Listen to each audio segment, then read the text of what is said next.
Hi, I'm Rob Vanstone. I'm here with Ian Hamilton. We're discussing the Saskatchewan Roughriders 20-18 victory over the Hamilton Tiger Cats on Saturday night at Mosaic Stadium. 2 in a row. Yeah.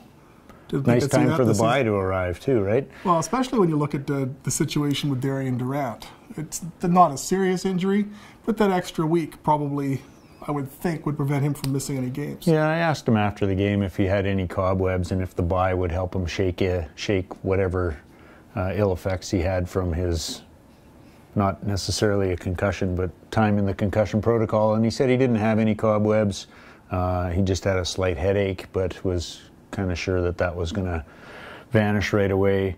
Having said that, I mean, you can't argue with having 2 weeks off basically before your next game of contact.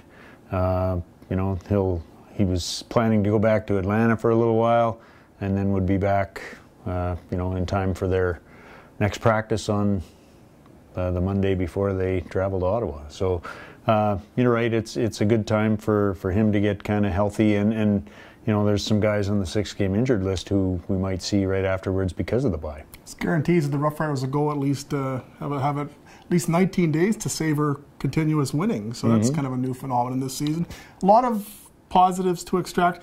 Hamilton was very beaten up, but how can that not be said of the Roughriders as well when you consider no Darian Durant at the end of the game?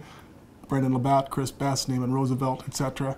It was a couple of teams that are really limping, and I guess Hamilton's a little hobbled, especially by the result. Yeah, well, I know I wasn't in the middle of it, but I heard that Kent Austin had some choice words afterwards, or wanted to have some choice words.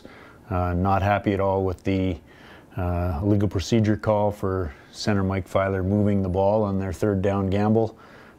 Chris Jones, on the other hand, said that that was about the 8th time that it had happened in the game, and he thought that officials should call that more often.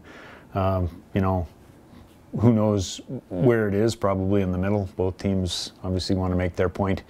But, you know, the Roughriders, as helpful as this win will be, didn't gain any ground. Edmonton Eskimos having won and being the next team above Saskatchewan in the standings, the Roughriders are still 6 points back. You know, as they go into their bye, they could come out of the bye and be 8 points back and almost, you know, out of the playoffs. But it's at this stage of the season, I think you just have to look at it as the playoffs are such a long shot anyway. I think you just have to look for incremental progress. Players coming in, showing that they can be a part of what this team wants to do beyond this season. You can see the defense coming together. Receivers like Caleb Hawley with another strong game.